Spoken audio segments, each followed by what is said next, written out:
এই যে শুনছেন, আপনাকেই বলছি।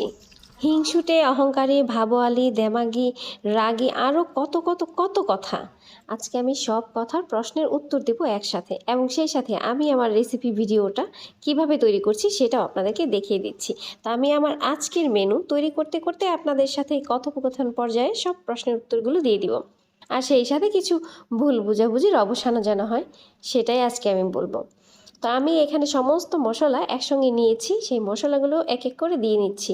এখন যে মশলাটা দিচ্ছি এটা হচ্ছে গরম মশলা। এটা বিভিন্ন রকমের গরম মশলা একসঙ্গে মিক্স করে আমি গুঁড়ো করে নিয়েছি। আর তার সঙ্গে দিয়ে দিলাম এখন লবণ পরিমাণ মতো। এখন এই যে চামচটা আমি ব্যবহার করছি এটা চা চামচ, 1 চামচ মানে 1 চা চামচ পরিমাণ। আমি এখানে মাংস নিয়েছি, খাসির মাংস 1.5 কেজির থেকে একটু বেশি হবে। তো সেটার পরিমাণ অনুযায়ী আমি সব মশলা এখানে দিচ্ছি। তেল দিয়ে দিচ্ছি, এটা আমার চোখের অনুমানে একটা পরিমাপ হয়ে গেছে, 3 টেবিল চামচ পরিমাণ হবে। মানে চা চামচের হিসাব করলে প্রায় 5 চা চামচের মতো হতে পারে। আর যা আমি ভুলে গেছিলাম, এখানে আমি বাটা মশলা এখনো দিইনি, না দিয়ে মাখানো শুরু করেছি। যাই হোক, বাটা মশলা দিয়ে দিচ্ছি। এখন দিলাম আদা বাটা 3 চামচ পরিমাণ, সেই সাথে দিচ্ছি পেঁয়াজ বাটা, রসুন বাটা 3 চামচ পরিমাণ, আর পেঁয়াজ বাটা সেম 3 চামচ পরিমাণ। এখন আমি সমস্ত এই উপকরণ দেওয়া হয়ে গেল, এগুলো আমি একসঙ্গে খুব ভালোভাবে মেখে নিব। মানে এই মাংসটা হবে কি, যত সুন্দর করে মেরিনেট করা হবে, মাখানো হবে, মেখে আমি কিছুটা সময় ঢেকে রেখে দিব। তো মেরিনেট যদি ভালো হয় মাংসটা খেতেও অনেক মজা হবে। ওকে, এবার মাখতে মাখতে বাকি কথায় আসা যাক।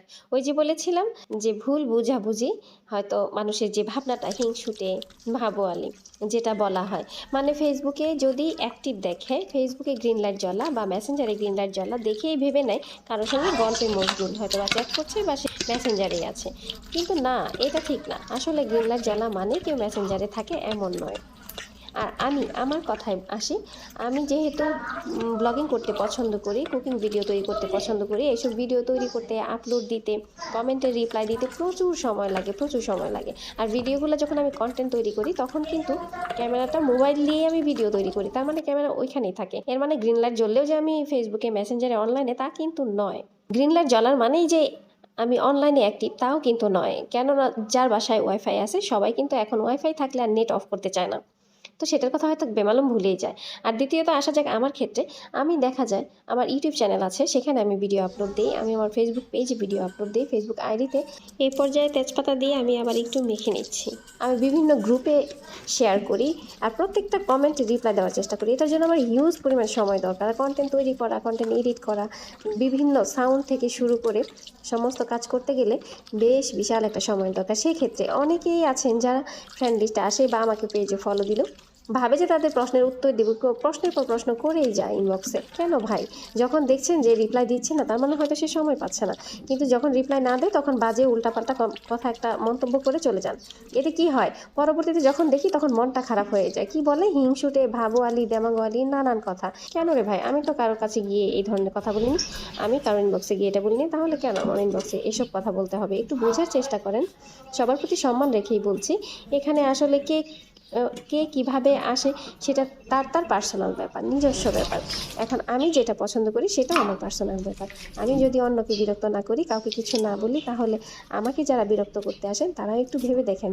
বিরক্ত বলতে বোঝাচ্ছি অহেতুক টেক্সটের পর টেক্সট দিয়ে যাওয়া, কল দেওয়া, এটা আসলে ঠিক নয়। আসলে যাকে আপনি নক দিচ্ছেন সে সেটা কীভাবে গ্রহণ করছে এটাও একটু ভাববার। তাই বলে সবাই কিন্তু আবার এক নয়। এর মাঝে ভদ্রলোক, ভালো মানুষও প্রচুর আছেন, এবং আছে বলে এখন এই প্ল্যাটফর্মটি টিকে আছে। তার মাঝে কিছু লোক আছেন যারা হয়তো বুঝে বা না বুঝে এই কাজটা করে থাকেন।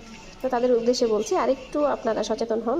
মন চাইলে কাউকে কিছু একটা বলে ফেলার আগে একটু চিন্তা ভাবনা করে দেখেন কথাটা কতটুকু যুক্তিযুক্ত। তো এ পর্যায়ে আমি কিন্তু মাংসটাকে কষিয়ে নিয়েছি, ঢাকনা লাগানো ছাড়াই প্রেসার কুকারে জাল করে আগে কষিয়ে নিলাম। যখন তেলটা উপরে উঠে এসেছে, সেখানে দিয়েছি কিছু আগে থেকে বেরেস্তা করে রাখা পেঁয়াজ, বেরেস্তা করে রাখা ছিল, সেটা দিয়ে তারপর আমি দিয়েছি কেটে রাখা আলু। আমার ছেলেরা আলু খেতে খুব পছন্দ করে। আমি এটা খাসির ঝুল মাংস রান্না করছি, আর ঝুলের মাংসতে একটু আলু হলে বেশ মজা। আমি এখন তাদের উদ্দেশ্যে বলবো, আচ্ছা যারা হয়তো অন্যকে নখ দিয়ে দিনের পর দিন নখ দিতেই থাকেন, এই অপেক্ষা করেন, যখন অধৈর্য হয়ে যান তখন বকাবকি করে চলে যান।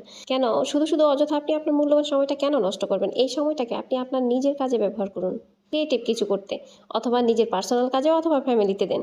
সেটা আপনার কাজে লাগবে, আপনার জন্য ভালো হবে। যেটা ভালো হবে আপনি তো সেই কাজটাই করবেন, তাই না? তাহলে অহেতুক কাজ করার কোনো দরকার আছে? মানে আছে? এতে নিজেও বিরক্ত হচ্ছেন এবং অন্যকেও বিরক্ত বানাচ্ছেন। কেন এসব অহেতুক কাজ করতে হবে? তাই অহেতুক কাজ করা থেকে বিরত থাকুন। নিজের সময় নিজে উপভোগ করুন, নিজের মতো করে সময়কে কাজে লাগান। রাগ নয়, হুকুম নয়, এটা কিন্তু অনুরোধ রইল সবার প্রতি। পেঁয়াজ বেরেস্তা আর আলু দেওয়ার পর 1 মিনিট কষিয়ে ঢাকনা ফিক্সড করে লাগিয়ে দিয়ে 3টা শীষ পর্যন্ত কুক করে নিয়েছি। এবার আমি ঢেলে নিচ্ছি। এত চমৎকার একটা কালার এসেছে। এটা খাসির ঝোল রান্না করেছি আমি। এখন একটু ঝোল বেশি লাগছে, কেননা আলু যখন একটু ঠান্ডা হবে তখন ঝোল শুষে নেবে অনেকটা। তো অনেক সুন্দর একটা মজার রেসিপি হয়েছে এটা। খাসির মাংসটা নরম তুলতুলে সফট হয়েছে। কেমন লাগলো আমার এই রেসিপি?